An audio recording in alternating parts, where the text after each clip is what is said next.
if you were here last Friday.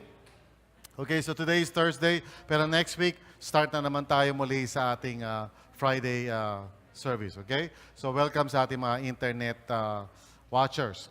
Now, basically, I said, yung pinaka-title ng series natin is also the message last week, that emo moments, again, sino yung mga merong emo moments every now and then? Be honest, come on, pamisa-misa may emo moments ka. Yan, alright. So lahat naman tayo, pati ako, may emo moments din ako. Okay? So yung emo moments na yon can be Holy Spirit moments. And we are focusing on 4 particular emo moments. Not that ito lang yung posible maging emo moment kasi maraming klaseng emo moments, alright? Hindi ko na sinama dyan yung anger kasi it starts with the letter A. Wala nakagets. Okay. Hindi ko na nilagay anxiety kasi A din yun. Okay. But anyway, I just chose these 4 emo moments kasi most of the time, ang mga young people na napaparalyze at na-immobilize at nawawala sa ayos at direksyon because of these 4 emo moments. Okay? Pag ito na yung pumasok sa puso ni Numan, ayan, hamakin na lahat. Okay? Tapos na. Okay? So itong apat na, the discouragement, disillusionment, this feeling distant, and feeling depleted are 4 of the major emo moments na go through ng mga young people, and I'm sure you can all relate to this one way or the other. Okay? Pero the good news is that whatever it is na tinuturo ko sa inyo, concerning whatever emo moment, alin mo dyan sa apat na yan, yung prinsipyo na sinishare ko sa inyo is applicable to any kind of emo moment. Amen? Alright? Applicable yung mga prinsipyo. Right. We talked about discouragement, and I basically told you na discouragement actually comes from 2 words. The first word is this, na ang ibig sabihin na absence of, okay, or to be free of. And then, the next word is courage, which I told you, courage sa Bible is faith, hope, and love. Okay? So pag ikaw ay discouraged, basically nawawalan ka ng faith, hope, and love. Alright? In other words, wala ka ng gana, magpatuloy, wala ka ng faith, nawawala ka ng pag-asa, you think na it's the end of the world. Okay? Akala mo siya na, yung pala hindi siya, di ba? Parang, so now you're discouraged, ayaw mo nang ma-in love ulit, di ba? Okay? And nawawala ka na ng love kasi usually pag discouraged ka, you begin to focus on yourself rather than on other people around you. So nagiging self-centered ka when you're discouraged. Okay? And now, I told you this general principle about feelings kasi yun yung ginagamit nating way to process yung discouragement or any other kind of emotion. Okay? Ano-ano yung mga prinsipyo na sinabi ko sa inyo? First, remember ng feelings natin, that's part of God's image in us. So, si Lord din mismo may feelings. Praise the Lord. Ayaw maniwala? Okay. Si Lord may feelings din. Okay? It's part of God's image sa atin. God created us in His image kaya may feelings tayo because God Himself has feelings. Okay? So, hindi siya bato, hindi siya hollow blocks. Praise the Lord. At ganun din naman tayo. Amen? Also, feelings is part of the self. Yung tinatawag natin self. Or sometimes yung tinatawag ng mga theologians na soul, which means yung feelings mo is just one aspect of yourself. Amen? You are a multi-part kind of human being. In other words, maraming parte. Marami kang parte. Feelings is one of those. Pero meron ka ring thoughts. Amen? Sabihin nyo nga po, thoughts. Kailangan sabihin nyo kasi pag hindi nyo sinabi sa iba, lumalabas yun. So, thoughts, okay? Yeah, okay. So, you have thoughts, you have feelings, you have a choice or will. Diba? Of course, you have your body, and and then you have your relationships. So, maraming aspekto ng sarili mo. And you're a multi-part kind of person. So, maraming aspekto ng pagkatao mo. And unfortunately, ang problema is that we're not whole yet. We're basically fragmented in our souls. That's how we come in the presence of God. Hindi pa tayo buo, pero God is in the process of making buo us. Okay ba yan? Di ba? He's making buo, Binubuo niya tayo. He's making us whole. And we need to understand that na yung feelings is just part of it. So pag may nararamdaman ka, that's not the totality of who you are. Amen. I hope you gain some wisdom there. Pag may nararamdaman ka, it's not everything. So don't make it God. Don't make your feelings as if that's the only detrimental thing. Kasi karamihan sa mga kabataan ko rin na feel mo, ginagawa mo na, but that's just one part of you. It doesn't have to be yung parang nag-go-govern ng actions mo. Amen? Ewan ko ba? I mean, a lot of young people struggle with this. Lalo na pag yung feelings ay related sa love, loving feelings. Okay, marami kasing feelings, right? Di ba? Pero yung loving feelings, hindi ko maintindihan yung mga young people. Pag nagkaroon kayo ng loving feelings, you can be the smartest person sa school. You can be ika nga summa cum laude, whatever suman ka, when you're in school. Ang tali-talino mo sa math. Pero pag na-in love ka, nagiging bobo ka. Why is that? Nobody wants to answer, ha? Okay? Pag na-in love, suddenly, to turn off yung mind. Okay? Then, thirdly, is that it's part of your mind. So, in other words, yung feelings mo is related sa iniisip mo. Are you following me? Okay? Related siya sa mga thoughts mo. So, in your mind, magkasama yung thoughts saka yung feelings, magkakambal siya. So, whatever you think, you feel. Whatever you feel, you think. Okay? So, it's important for you to understand na pag may nararamdaman ka, it's because you're thinking about something. Amen? And then, finally, it's also part of the flesh. Meaning, yung feelings mo, more often than not, are feelings na wala sa ayos. It's not submitted to God. Okay?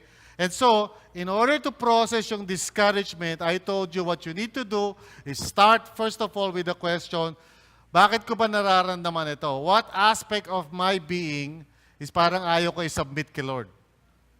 Alright? And then I ask the question, what am I thinking? Bakit ko ba nararamdaman? Why am I discouraged? Maybe I'm thinking na, it all just depends on me. And then, kapag hindi mo magawa yung gusto mong gawin, you're discouraged. Di ba? And then you ask yourself, okay, Lord, why is this happening? Minsan related yun sa other aspects of your being. Kaya ka discouraged is basically because yung body mo kulang sa tulog. Don't you know na pag medyo pagod yung body mo, you tend to be very negative din sa isip mo? Alright? So people na puyat ng puyat tend to be discouraged most of the time. Do you follow that? Okay? So some aspects of your being is related sa ganong aspekto. That's why si Elijah, if you read the Bible, para ma-encourage siya ni Lord, sabi sa kanya ng Panginoon, you sleep and you eat. Sometimes yun lang solution sa discouragement. Kumain ka, okay? Saka matulog ka. Now, I know some young people, yung lagi solution nyo sa lahat ng bagay.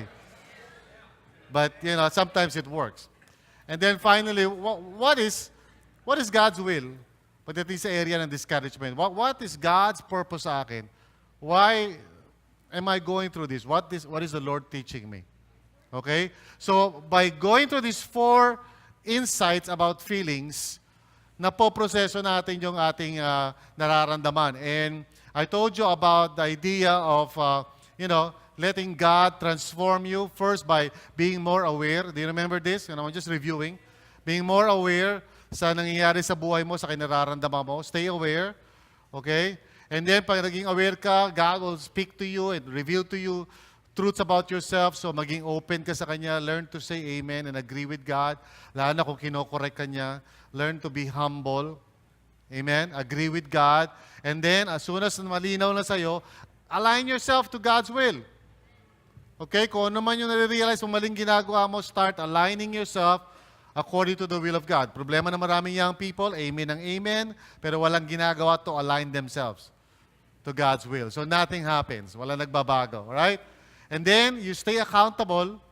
Let other people know about the changes na ginagawa mo sa buhay mo so that they can ask you, kamusta ka na?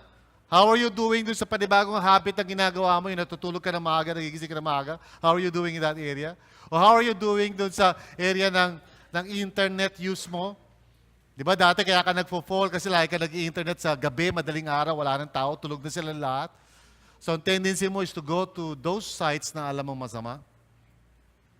Hello? Amen? So, you need to stay accountable to people because transformation takes time. It doesn't happen overnight. Amen ba? And also, it doesn't happen without your cooperation. So, kinakailangan makikooperate ka because God has the power to change you, pero He will not force you to change. Amen? So, tandaan nyo to, the way to grow in the Christian life is to stay aware, okay? Maging aware ka lagi, agree with God, align yourself palagi sa God's will, and then stay accountable sa mga tao. And this is how grace operates in our lives. This is how grace operates. Every time na ginagawa mo yung apat na yan, the grace of God operates in your life.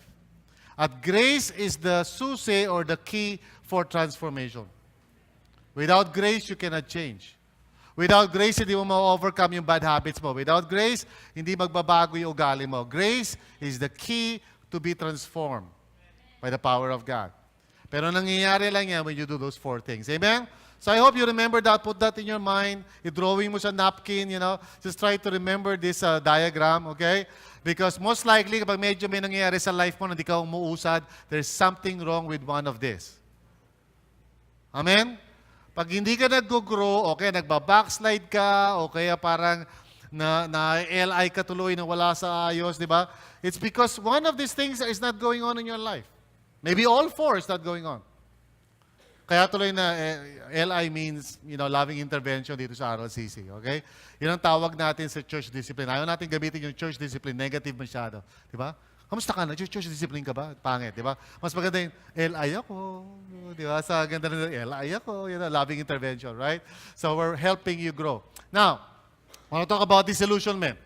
Disillusionment is something, in terms of feelings, parang the same siya sa discouragement. Alright?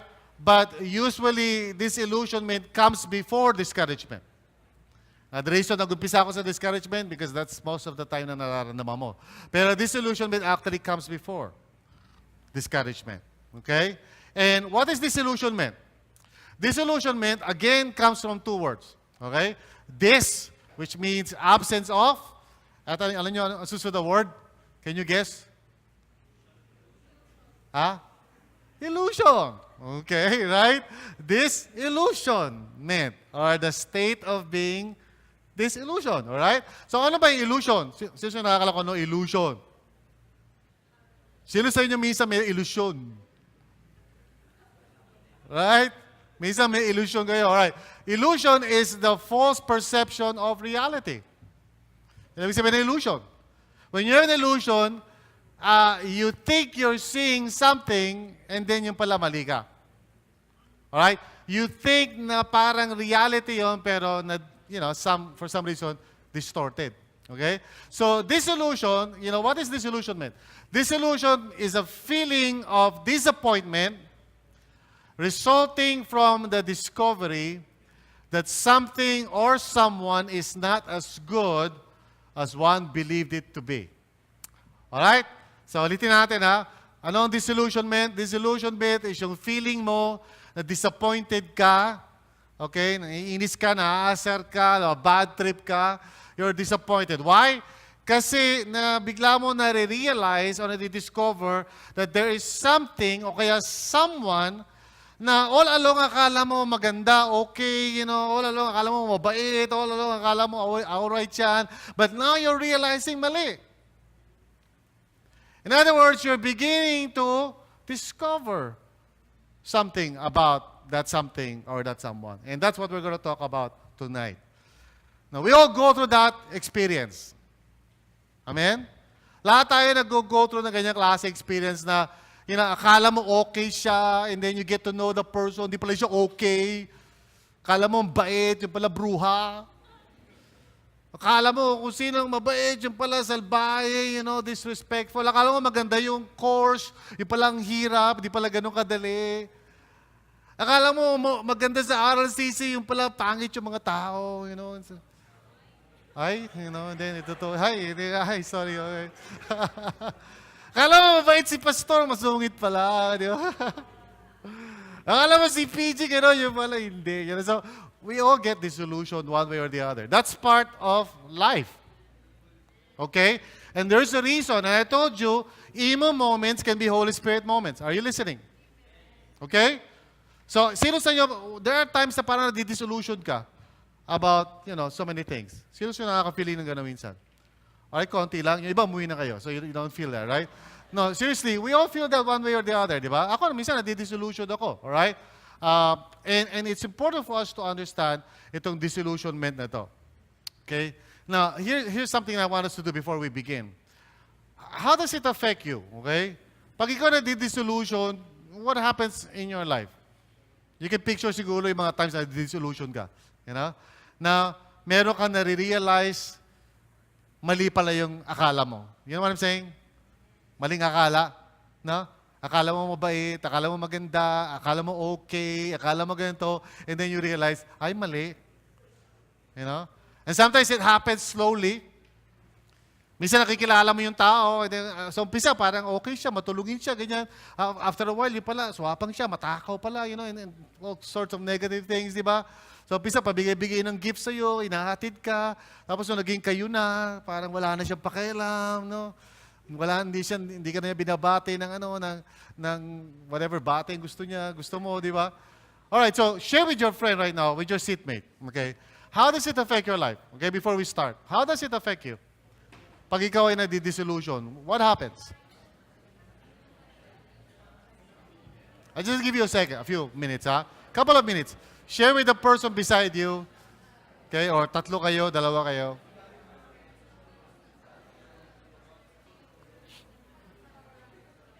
Okay, mga nasa likod, nadi-disillusion ba kayo, pamisa-misan? Maghanap kayo ng partner.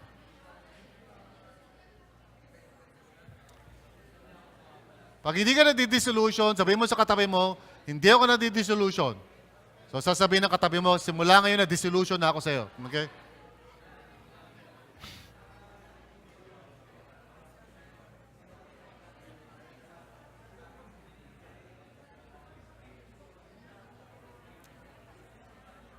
Open up, share what happens pag nadi-disillusion ka.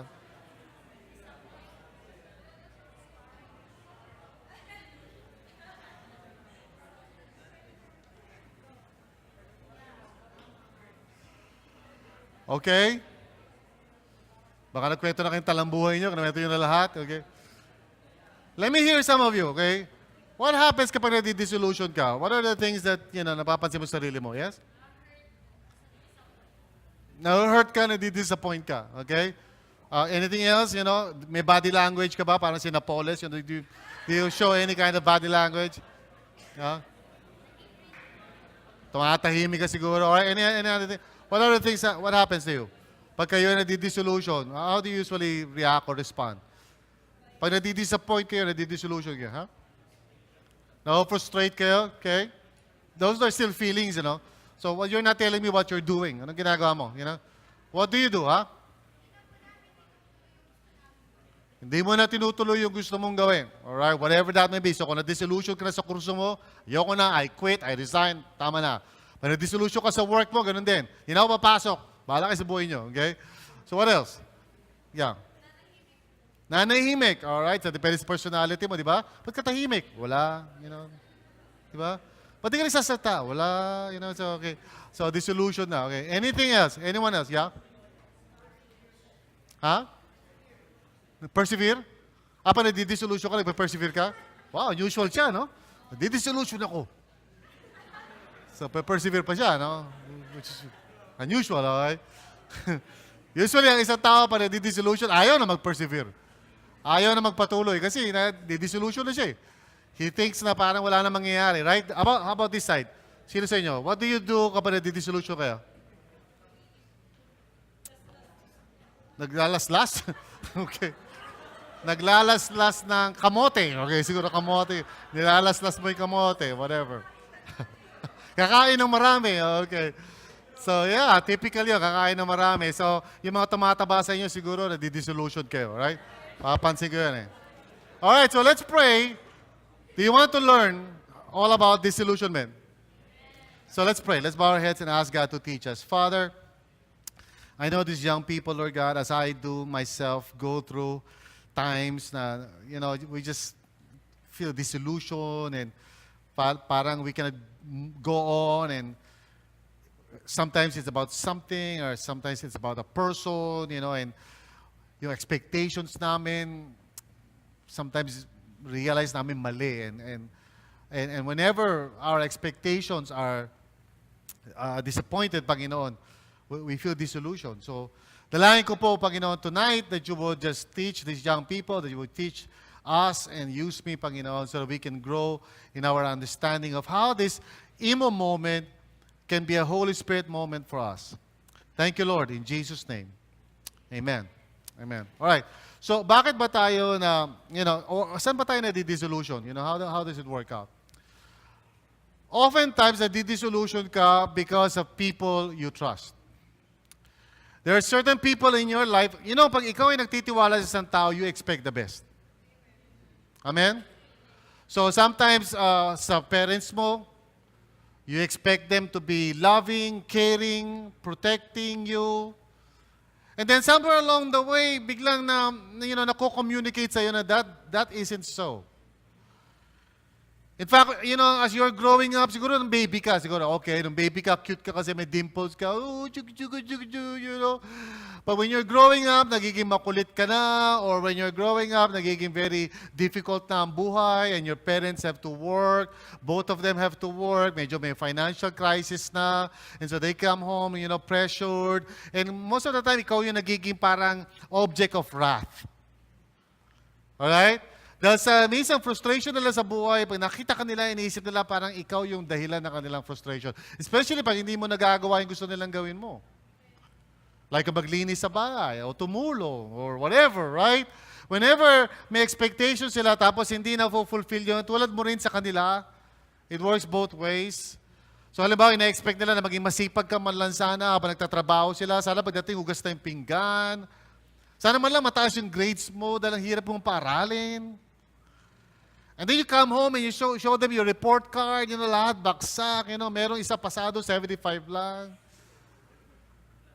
And they get disappointed with you. And you get disappointed with them kasi imbis na matanggap ka nila, quote-unquote, na gano'n ka lang talaga, hindi ka magaling sa math, they begin to just compare you maybe with somebody or with themselves, and so there's a lot of negativity sa bahay, and soon after a while, feel mo na parang they don't really love me. Kala ko ba mahal nila ako? So, people you trust, sila yung madalas na nakakatalagang disillusion sa atin because we're expecting the best from them. And that's true for everybody. Mapatanda ka, bata ka. Whenever you're looking up to someone you trust, tapos yung tao na yun fails to meet your expectations, you get disillusioned. And sometimes, pag matindi yung failure na yun, pag yung talagang sobrang, lalo na pag may ginawa silang, alam mo yun, pag may ginawa silang kasalanan na parang napakahirap patawarin, you get disillusioned and you lose all respect for them. Kasi supposed to be sila yung example. Supposed to be sila yung magtuturo ng tama. And then minsan yung mga magulang, yung mga older people, o minsan yung pastor, or whatever, minsan kami yung nag-fail and you get disillusioned as young people. Minsan yung mga leaders in government, and and when you hear yung mga tao na supposedly dapat sila yung nagsiset ng example, you get disillusioned. In fact, disillusionment and hopelessness, they're all tied up, and pati discouragement, they're all tied up. In fact, pag tumingin ka sa paligid mo, the reason why minsan sa kalye, parang wala nang pakialamanan ng mga tao, parang kanya-kanya na. And the reason why, minsan pag pumunta ka sa government agency, wala nag-aasikaso, lahat nagbabrush ng buhok, wala na silang pakialam kung dumatakbo yung agency o hindi. You know why? Because they're just disillusioned. They don't think it's worth it.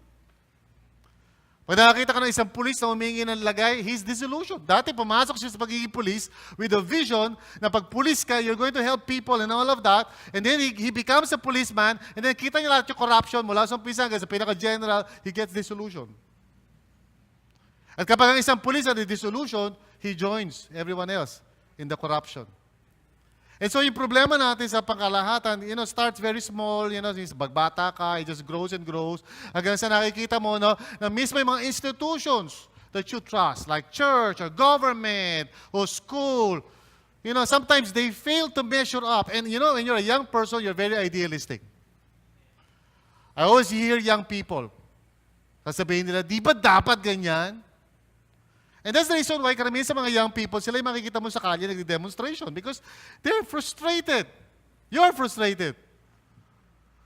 Whenever na yung institutions are not measuring up to your expectations, nadidisillusion ka. Akala ko ba, ano kayo? Akala ko ba ganito kayo? Akala ko ba school kayo? Akala ko ba principal kayo? Akala ko ba ganito kayo? Akala ko ba, alam niyo yung tama, lalaki nyo na, tatandaan nyo na, ba't kayo ganyan? And the more that you are facing up to this kind of thing, you get disillusioned. And when you're disillusioned, it just affects you so negatively. Kaya mayroong mga young people nagsumasali na dun sa, League of Students. I don't know if you've heard of that. They would invite you. It's actually a cover-up for the Communist Party. And they're working sa mga schools. Ang tawag nila, sarili nila, League of Students. At pag nag-sign up ka sa kanila, they will invite you to some seminars para pakita kung gaano kasama lahat ng lipunan. And siyempre, dahil young person ka, you will agree. Idealistic ka eh. And before you know it, sasama ka na sa mga seminar. And before you know it, pupunta na kayo sa bundok. And before you know it, you have a gun. Kasama ka na sa New People's Army. And the League of Filipino Students works in the universities and the colleges because young people are idealistic. We want a perfect world. Or you want a perfect world. You want government officials to be with integrity, hindi corrupt, hindi nang kumukuha ng pera, walang napoles, walang, you want people to be right. And they're not right. And sometimes you also get disillusioned with your idea of God. Dapat si God ganito eh. When I pray, dapat He should answer quickly. Why is it na nag-pray ako, nag-pray, tapos namatay naman yung pinag-pray ko? Why is it I ask God to help me with my studies, my tuition fee, lumakpas na lahat ng enrollment, wala akong tuition fee. What's wrong, God? And sometimes gods we trust, like money or career, they fail us. And most of all, sometimes ourselves we trust. That part of us, lalo na pag may nagawa ka isang major failure sa buhay mo, akala ko bait ko na, akala ko Christian na ako, and you do this terrible sin, and you cannot overcome it. You get disillusioned with yourself. Does that resonate with some of you? I mean, di ba, si Satan, remind ka, lalo pag matagal ka na sa Panginoon and you keep on doing some sin, remind ka ni Satan, magaling si Satan yan. Ang pangalan niya sa Bible is the accuser. So, yung trabaho niya, pag may nag-accuse sa'yo, hindi yung Holy Spirit. So, ang Holy Spirit, trabaho niya, nagko-convict. So, if you follow the series natin pag Sunday, yun ang work ng Holy Spirit to convict. Hindi siya nag-accuse.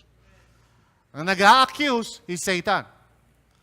So, when you feel condemned and you feel bad about yourself and you feel na wala kang kakweta-kweta Kristiyano or you feel na ang tanda-tanda ko na sa Panginoon, ba't ganito pa rin ako? O bakit ang palpak ko naman talaga? Dapat di ko na kinocommit yung sin na yan. Ba't ko ba nagagawa yan? When you are going through that kind of thinking, Satan is playing with your feelings. And you are being disillusioned by yourself. And I've seen so many young people stop serving God, stop attending church, stop doing the things na ginagawa nila dati. They begin to focus more sa work, sa barkada and everything because they're basically disillusioned about themselves. Kasi akala nila nagbabago na sila pero hindi sila nagbabago and they feel frustrated. At so anong solution nila doon? Wag na lang. Wag na lang ituloy. Wag na lang mag-church. Wag na lang mag-upbeat. Wala man nangyayari. Wala man akong kwentang tao. When you hear yourself saying that, you're disillusioned with yourself. Now, this is the reason why ang kakambal ng disillusionment is depression. And there are many kinds of depressions. Now, common sa atin, pag sinabing depressed ka, ibig sabihin parang, emo ka, malungkot ka sa isang corner. But that's not the only manifestation of depression. Pag ikaw ay depressed, ibig sabihin, disillusioned ka, and then ngayon, medyo talaga nagdodona sa'yo talaga yung frustration mo sa mundo. Usually, ang tawag dyan, depression. And yun na yung susunod na mangyayari. That's depression, discouragement, magkakakambal na yun. And when a person is depressed, maraming manifestation niya. One of the manifestations is parang tahimik ka lang sa isang kanto, hindi ka nagsasalita, kinikiliti ka na, wala ka pa rin reaction, papatawa na yung tao sa'yo, di ba, kuha ka ng cake, lagyan mo, wala pa rin siya reaction. So, sometimes ganun na nangyayari. That's one appearance of depression. But there are other appearances of depression. Sometimes, kain ka ng kain. There are people who are becoming obese because they're depressed. Lang pag hindi mo magawa yung gusto mong gawin, so kakain ka na lang. Di ba? Lang pag hindi dumadating yung Prince Charming mo, dumating siya, wala siya, so yung kakain ka na lang. And when you're getting fat and fatter, you need to be very careful because most of the time, food is a source of comfort. You listen carefully, lalo na sa inyo magtatrabaho sa mga call center. Pag pagod ka, you eat a lot. At kapag emotionally depressed ka, you eat a lot. Some manifestations of depression, the most dangerous kind, is yung parang ikaw ay happy. Now, happy is a very deceiving kind of emotion. Kasi yung happy, wala sa Bible na happy. Sa Bible, rejoice. Walang be happy. Ang nagsasabi ng be happy, yung sa mundo, be happy, di ba? Alright, tumawa ka. Tumawa ka, That is the advice of the world. Be happy. And you know what happiness is? It is a human effort to try to change your situation. Or to try to cope doon sa nangyayari. You're trying to be happy by your own ability. Pinapasaya mo yung sarili mo. Usually, it's related sa happening. Kaya nga happy, kasi happening. And so, nangyayari, kailangan mag-create ka na mag-create ng happening. Paano mo malalaman na happy ka at hindi ka joyful? Joyful kasi remains. Joy is an emotion na kahit na magulo na yung nangyayari, you remain joyful. Hindi siya apektado ng sitwasyon. Happiness is affected by the situation. Pag wala na yung happening, wala na yung mga barkada, wala na yung kainan, wala na yung saya, malungkot ka na ulit. So you will try to create it again. That's why people who are depressed ay parang addict. They're always looking for a place na masaya. Now, if you're always trying to look for a place na masaya, yung talaga hindi, pag natatahimik ka, parang nababaliw ka. Alam mo yung sasabihin sa young person, nakakabingi yung tahimik. It shows that you're depressed. Kasi pag tahimik, that is supposed to be a very good thing. Pero pag nabibingi ka sa tahimik, that means you're looking for a external event to make you happy. Now, followers of Jesus have peace in their hearts and joy in the Holy Spirit. They don't need happenings. Are you listening? So, depression can be very dangerous and very deceiving kasi hindi naman ang itsura niya parang lagi mo malungkot ka. There are people na masaya but actually depressed. Okay? Tawa sila ng tawa. Pagkasama mo sila, patawa sila ng patawa. Tapos ang saya-saya nila. Tapos pag wala namang katawa, nakagano na. And that's a sign that this person is trying to manufacture joy. Trying to create a feeling of happiness. And whenever you're trying to create it, hindi mo masusustain yun for long. Kasi it's a human thing. It's not a God thing. Kasi when God is the one who creates joy, it stays. Are you listening? So wag kayo masatisfy doon sa na yun. So, parang cake yun.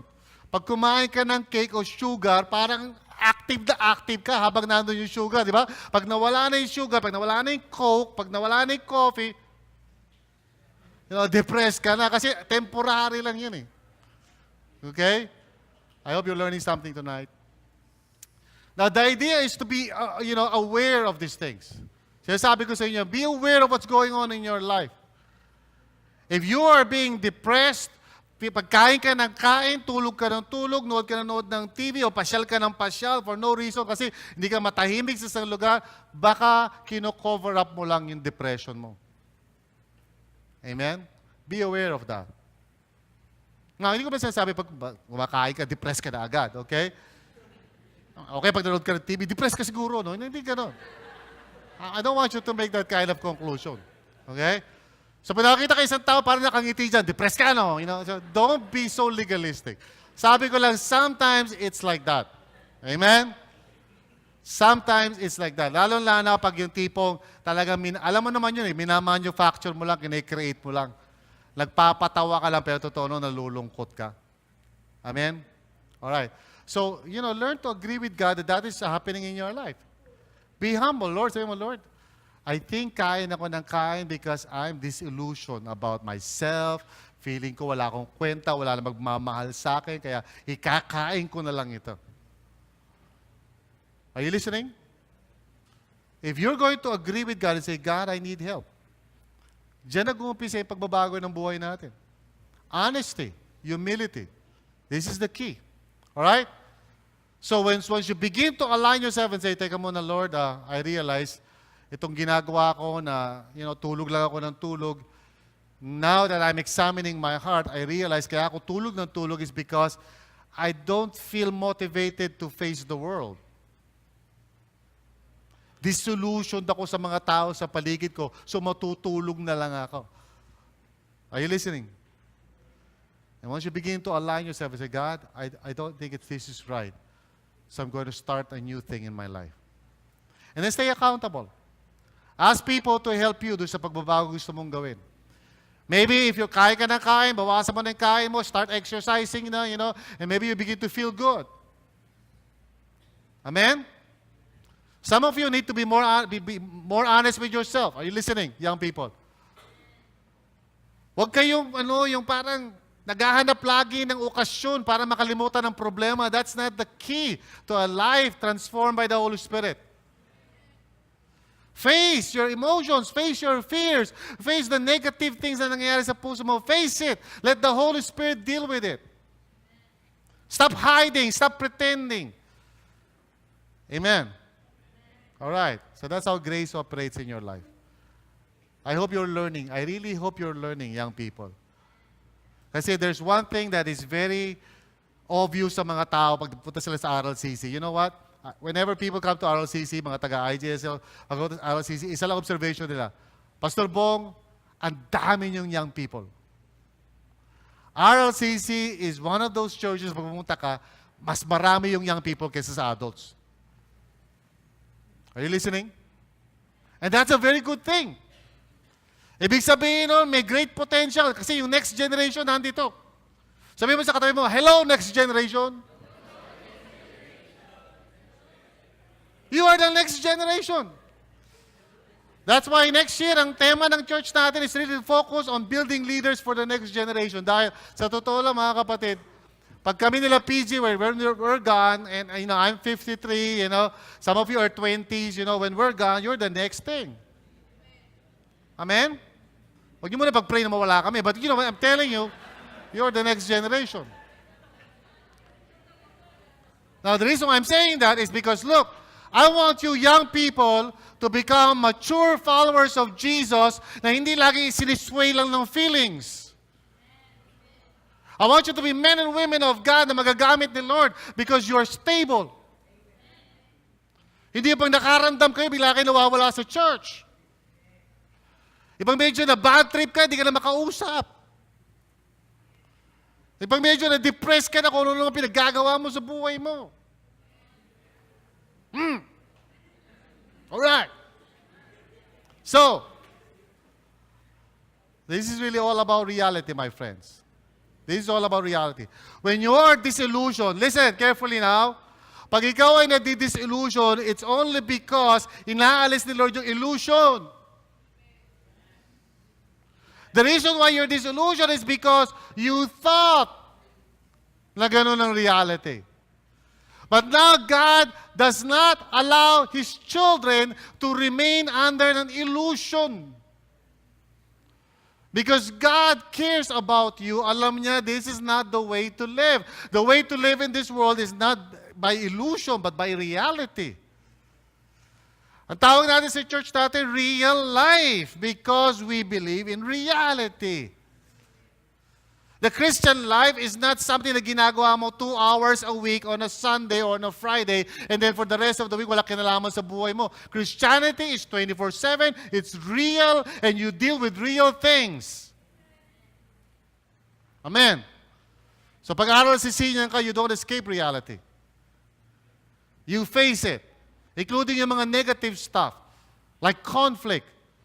Kaya minsan, nagbibiro tayo nito, real-life Christian communities, we eat conflict for breakfast. Because we are realistic people. We believe na, faith in Jesus, if it does not work in school, at home, in my work, if it doesn't work ngayon sa mundong ito, it doesn't work. But we believe it works. Amen? And we want to teach you and we want you to learn na yung pagsunod mo kay Christ is the most practical, most visible, most logical way to live. Amen? Now you will be tested. You will be tested by other people. They will always try to tell you, hindi ganyan, ganito. Mag-inuman tayo. This is reality. And you can fall into that trap. Pati yung media will tell you na ito yung reality. In fact, yung mundong kinagagalawan natin is always operating based on illusions. That's why mga young people, mahilig kayo sa games because games gives you illusions. But gusto mo maglaro kasi it's an illusion. You can actually kill people and not die. And then pupula siya. Tapos buhay ka ulit. We want illusions. Bakit gusto ng mga tao, mga telenovela, be careful with my heart. It's an illusion. Why are we attracted sa mga icons like movie stars? They're illusions. Everywhere around us, there are illusions. Ikaw mismo. You also create your own illusions. You pretend na okay ka. You pretend that everything is all right in your life. You pretend that you are a person who has it all together. You pretend, and you're good at it. But God is not the author of illusions. God speaks truth.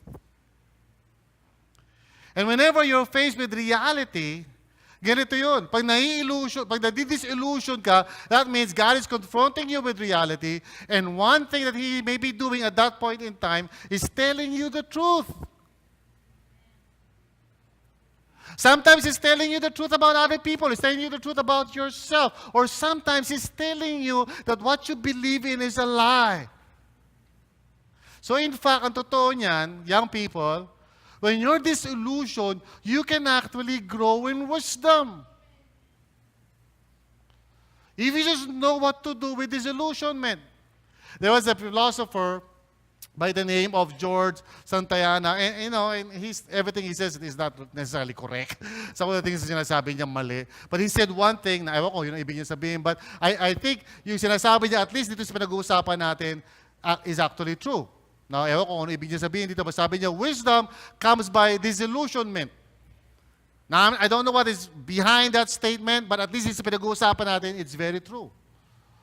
Wisdom comes from disillusionment. Pero it depends. Pag nakakaramdam ka ng disillusionment and discouragement and nade-depress ka, kasi you're being confronted by reality. So pag medyo blues ka ng konti, hindi ka matahimik kasi you're frustrated with people, you're frustrated with your parents, you're frustrated with yourself, you're frustrated with the government, you're frustrated with the police, you're frustrated with traffic, you're frustrated with everything, and so naimo ka ngayon, wala kang gana, you're frustrated with Pastor Bong, kasi si Pastor Bong, ang daming changes, so you're depressed, and you're discouraged, and you're disillusioned. What is that? God is confronting you with reality. In other words, He's shattering an illusion. Are you listening? And at that point in time, dalawang bagay yung maaaring pinaparealize sa the Lord. Truth or lie. And that's why you will gain wisdom at that point in time. Amen? Well, Jesus said something even more powerful na sa tingin ko mas maganda kaysa doon sa quotation na binasa natin kanina. This is what Jesus said.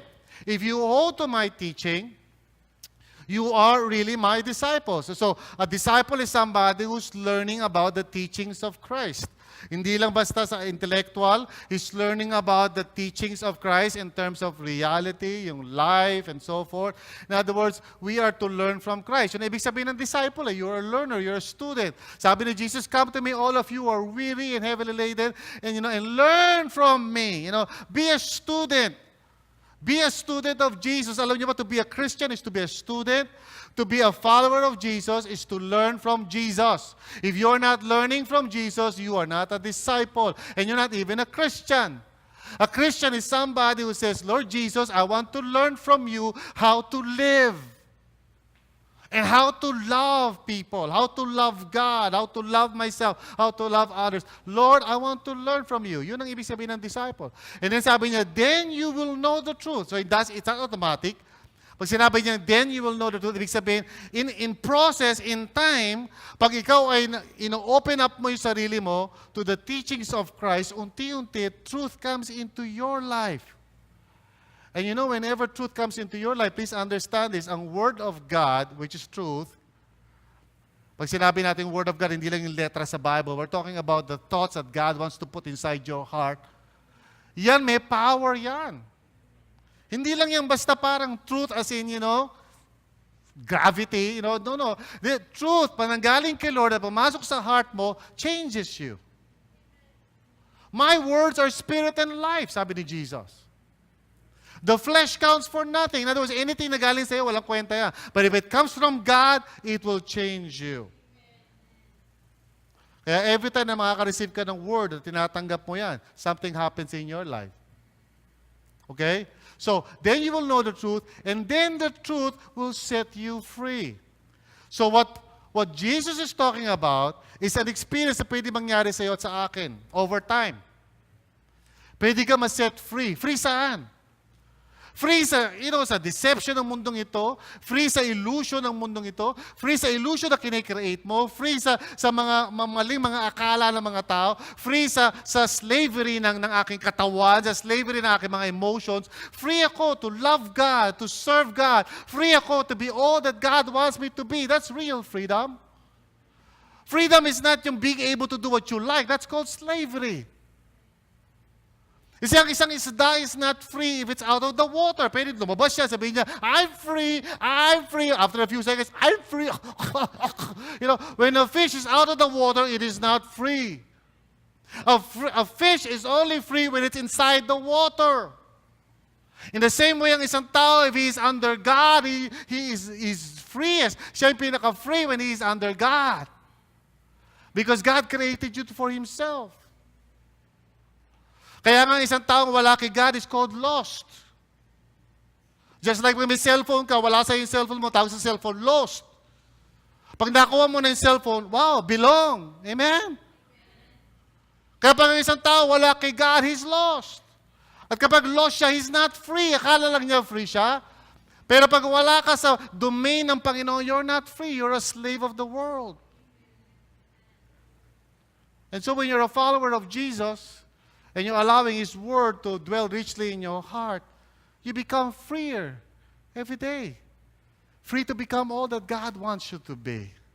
And that's real freedom. Pag hindi ka makatanggi sa kasalanan, you're not free. Amen? If you keep on committing immorality, adultery, and fornication, you're not free. You're a slave to lust. Amen? Boy, it's quiet here. Sabi mo sa katabi mo, quiet kaya ata, next generation. Now, listen. This is how it works, okay? Very quickly now, this is how it works, okay? First, let's start with this. You have a version of reality, okay? That's all of you dito, lahat kasama ako. Meron tayong version of reality. Nakuha natin yan simula ng bata tayo. This is our version.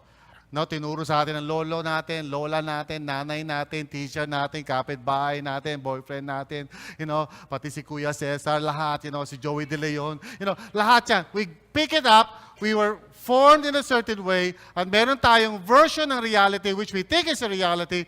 Galing sa mundo ito, narinig mo yan, minsan mga prinsipyo yan, mga philosophy yan, na parang, alam mo, ako, mabait akong kaibigan, pero masama akong kaaway. Sa mundo ko yun, sa mundo lahat yun. You got all of that from the world. You have these ideas. Alam mo, sa akin lang, basta mabait ka, huwag kang nangaapi ng kapwa mo, okay na yun. Saan galing yun? You got that from the world. Do you have a certain version of reality? And it's a lie.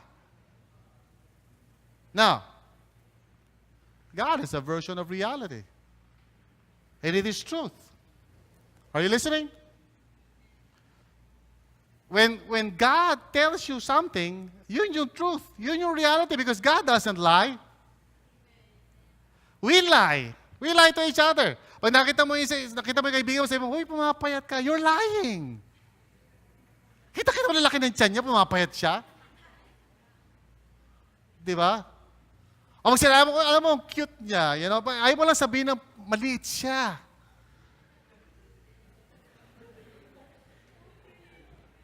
I'm just kidding. No offense to the smaller people. Wala lang akong maisip na illustration doon. But anyway, I want you to understand how our faith grows. Okay, are you listening? This is how faith grows. This is how your faith grows. Okay? First, it starts with surrender. That's the first stage of your faith. Okay? Nakarinig ka ng truth. Yung malita triangle na yun sa ibabaw, kulay blue. Okay? You heard the truth. You heard the gospel. And so you surrender. Ano ibig sabihin ng surrender? Surrender na ako, Lord. Di ba? Kasi mas malakas si Lord, di ba? So talo tayo dyan, di ba? Lalo pag sinabi ni Lord, di ba, na for God so loved the world, di ba, that He gave His only begotten Son, so that whoever shall believe in shall not perish. Perish! So you surrender because you don't want to perish. Di ba? But notice here, the first stage ng Christian life, there's still a lot of you there. So surrender ka lang because you were confronted with a power greater than you. Ayaw mo pumunta doon sa, warm place. Ayaw mo pumunta doon sa hell eh. Gusto mo doon sa happy place, doon sa heaven. So, okay, surrender na ako, Lord. Come into my life. I receive you as Lord. Amen. Punta ka sa harapan. Freedom Day. Baptized. But there's still a lot of you there. And this is the reason why you struggle. This is the reason why you struggle because the truth is, there's so much sa isip mo, sa utak mo, and sa body mo, and everything, there's so much there na hindi pa submitted kay Lord. And so, alam mo, ibig sabihin ng surrender? Surrender means, okay, sige, surrender na ako. Pero totoo, kung magkakaroon lang ako ng armas, at kung magkakaroon ako opportunity, magkoconduct ulit ako ng kudeta. Hindi ko lang kaya ngayon kasi mahina ako. That's the meaning of surrender. So, when you accept Jesus Christ as Lord, you're saying, okay, Lord, pero totoo, there's so much more about there sa sarili mo. It's about you, your version of reality, na nandiyan pa sa puso mo. This is why you struggle. This is why nadidisillusion ka because you think, and you are wrong. But because God loves you, He keeps on confronting you with the truth. So, kung ikaw ay humble at magre-respond ka kay Lord, you will reach the second stage. Which is basically, you resign. Kasi doon sa stage of surrender, pinipilit mo pa rin yung sarili mo, di ba? And then na-realize mo, hindi nagwo-workout, kakasala ka, sasabi mo, sige, Lord, sige, bahala ka na. Lalo, pag nagkaroon ng altar call, di ba? Lapit sa inyo, sino yung mag-surrender? Ako na, Lord, resign na ako. Pero hindi ka happy. Yun ang main difference nun eh. Hindi ka happy. Parang sabi, Lord, thy will be done. Sige, kung ayaw mo siya maging kasinta ako, sige, tanggalin mo na siya. Pero sama ng loob mo. Ayaw mo. Sige, Lord, ikaw na magsusunod. Iyak ka ng iyak kasi di ka masaya. There's still a lot of you there. But now you're accepting truth. Nakakarinig ka ng mga messages, nakukonvict ka, sasabi mo, sige, Lord, sige, ikaw na masusunod. Pero there's still that part of you. Yung mga thoughts mo, yung mga ideas mo about life, about sarili mo pa rin diskarte yun. It's still very much a part of your life. So whenever na nako-confront ka ng Panginoon, nagra-rationalize ka, nagre-reason out ka, pag may nagko-correct sa iyong kapatiran, nagagalit ka because there's still so much of you there. And God knows it. Amen?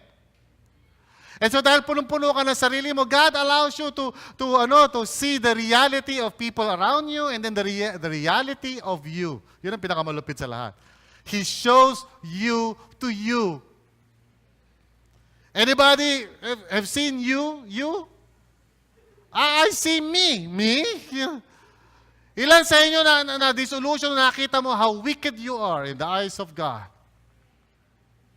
Those who have not yet seen the wickedness of your heart are still living in illusion. Once makita mo sa sarili mo how inconsistent you are, how, ang totoo nun, you don't want to seek the kingdom of God first.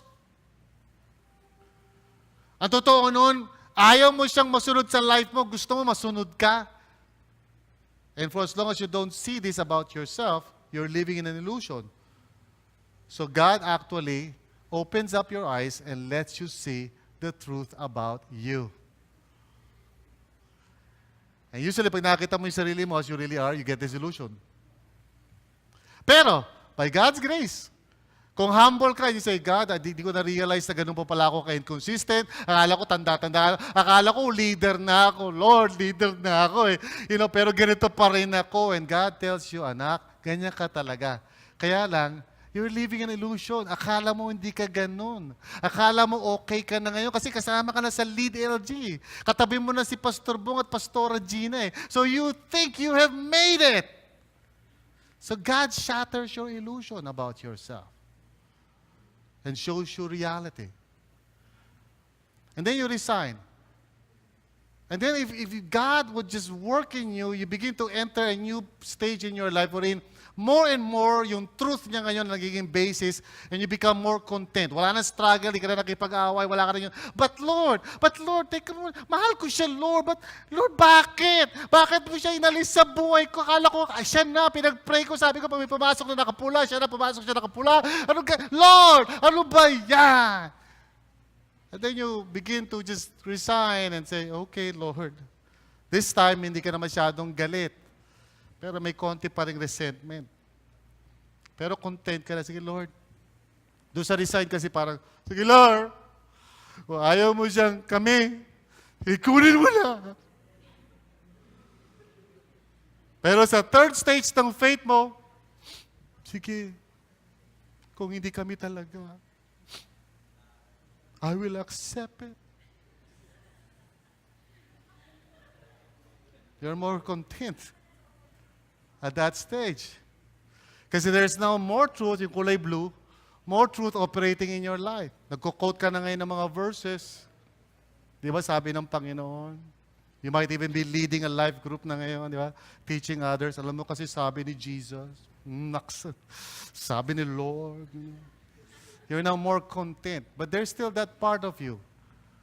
Na once magkaroon ng pagkakataon, once na ma-in love, once magkaroon ng medyo napagalitan ka ng konti, o medyo na-tsugi ka, lumalabas pa rin yung sarili mo doon. Right?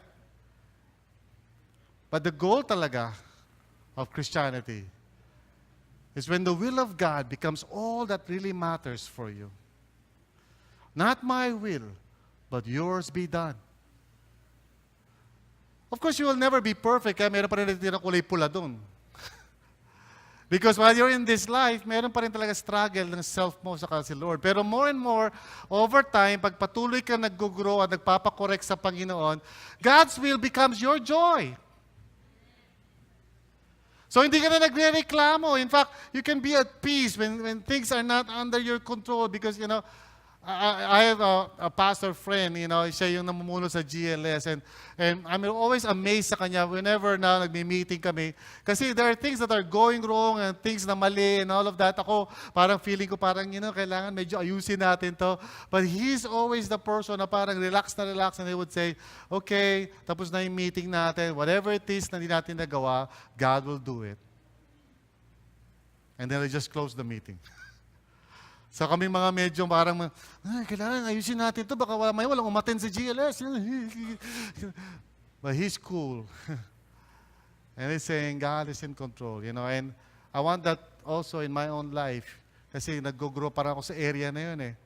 Sometimes I come to the church and there's so many things wrong and bakit wrong, and pag nakita ko yung mukha ni JV, mukhang wrong, nakita ko sila Warren wrong, lahat wrong, Minsan, PG wrong din, anak ko wrong, lahat sila wrong, pati nasa kalye wrong, lahat wrong. And I'm learning how to have joy. I'm learning how to live in peace and to let go and let God's truth. Ang truth? The truth is God is King. You know the truth? Why am I upset? Some of you are saying, Kingdom of God, pero pag may problema na, yung Kingdom of God truth, hindi pa bumababa sa realidad ng puso mo. It is not yet affecting you. You are still afraid and trying to control things sa mundo mo. So you see, here's what happens. Reality, pow! Then comes disillusionment, pam! But then if you would just let God teach you, wisdom comes. You begin to realize na yung akala mo is actually a lie. At yung truth ni Lord, yun ang tama. It's not going to happen easily. It's going to be a struggle. Remember what Jesus said. If you hold to my teaching, you are really my disciples. So, lagi merong struggle between what God says in His Word at yung akala mo o yung pinipilit mong gusto mo. There will always be a struggle. You will always try to reason out with God. In fact, so suporta ka pa minsan ng mga tao sa paligid mo. Sasabihin, di ba? Sabi ganito eh. And you will listen to them. But God will tell you, hindi. That's not how it works. This is the truth. Amen? So remember, if you hold to my teaching, you are really my disciples, then you will know the truth, and the truth will what? Will set you free. It's a process. Kaya yung mga tao nag-grow sa Panginoon, they become less and less a slave of their emotions. Yes, nakakaramdam pa rin sila ng mga negative things, pero makikita mo isang mature na Christian, kahit na mayroon siyang nararamdaman na negative, it doesn't stop him or her from serving God, from continuing, from submitting himself. Patuloy lang siya, kahit na nagpo-fall siya, he rises up because he knows the truth. God is in control. He is sovereign. He is Lord. I love Jesus. I'm very safe in His kingdom. Ngayon, pag wala sa iyo yung truth na yun, then, you try to create your own reality. So, here's the point. Disillusionment leads to wisdom if truth is your guide. If truth is your guide. Yung disillusionment mo will lead to wisdom. If you just say, God, bakit ba ako nadi-disillusion dito? Bakit ba ako nadi-discourage? Bakit ba ako parang nawawala ng gana sa mundo? Let the truth of God's Word direct your thoughts. Isa pinaparealize lang sa'yo ng Panginoon na mali yung akala mo. Mali yung akala mo sa mundo. Mali yung akala mo sa sarili mo. Maybe you thought yung tao na yon, listen, you're all focusing on the people at my back, but you're not listening. Akala mo yung tao na yon, yun ang magbibigay sa iyo ng joy. Yun ang magbibigay sa iyo ng fulfillment. And so God, there's a hum somewhere.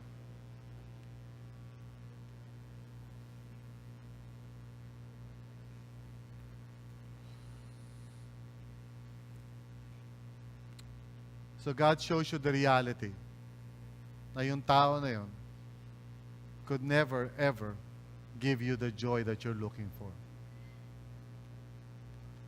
And maybe for a while, disillusion ka. Pero it will lead to wisdom once ma-realize mo that the true source of joy is God. Akala mo yung mga barkada mo, yun yung parang magbibigay sa'yo ng saya. And God shatters that illusion. And you feel disillusioned for a while. Kasi akala mo eh. Akala mo yung mga friends mo, lagi silang nandyan eh, pero at the moment of need, wala pala sila dyan. So God shatters the illusion. In fact, dapat ka magpasalamat whenever God shatters an illusion. Amen? Because He wants you to base your faith sa truth, hindi sa illusion. The truth will set you free. So kung ayaw mo nang maging parang emo lagi, it's time to fill your mind and your heart with the truth that can set you free. Amen? Let God's truth just dwell in your heart richly. Will you stand up? Come on. So stand up.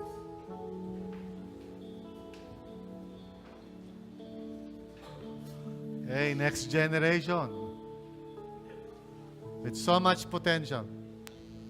Sabi mo sa katabi mo, hello, next generation. With so much potential. Hindi na, sabi mo sa katabi mo, next generation with so much potential. Ang haba. Anong acronym? Anong acronym nun? Next generation, NG, with so much potential. Haba rin, ano? Okay. Okay.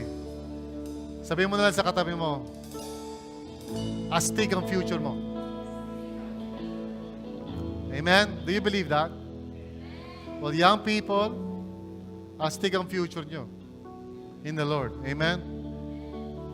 You have an entire life before you. Don't waste it. Huwag kayo mapalinlang sa mga ilusyon ng mundong ito.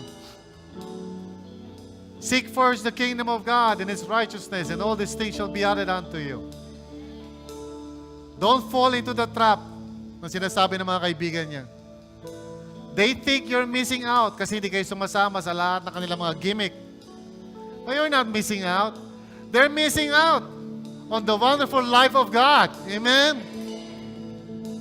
So huwag ka ma-depress sa sarili mo. Hindi ako nakakasama sa mga barkada ko kasi Christian ako eh. Ay nako. Next generation, are you okay? It's time to learn. Amen? Marami kailangan baguhin kasi ang dami pang mga version ng reality dyan sa puso mo. Sasabihin mo sa katabi mo, next generation, ang dami pang laman ng heart mo na hindi ayon kay Lord. Ikaw pa rin yan. Paalisin na natin. Now seriously, if you are a Christ follower, God is going to transform you every part of your life pag willing ka to say amen and amen. Amen ba? Parang wala. Parang dito, 4 lang yung nag-amen dito. Amen ba yun? So God will transform your life, pero He will not do it without your cooperation. Amen? At gusto ko yung mga young people ng RLCC, magiging examples ito sa generation na ito. When you go to your school, lahat ng mga kaklase mo mag-imo, ikaw hindi. Pag ikaw nagtatrabaho na, lahat ng mga tao are being swayed here and there by their feelings. Ikaw hindi. Kasi you're a man and a woman of God's truth and God's integrity. You follow His Word and you live by His Word. At kapag ganun ang ginawa mo, He will bless your life. So let's pray. Hallelujah. Let's bow our heads. Father, thank you. May you allow us to be disillusioned sometimes kasi you want to confront us with the lie that we have believed in, and you want to show us the truth that can set us free. Salamat, Lord. Salamat, Lord, for shattering our illusions and our fantasies and giving us the grace to know the truth and to believe in the truth. Salamat po, Panginoon. In Jesus' name, In Jesus' name, amen.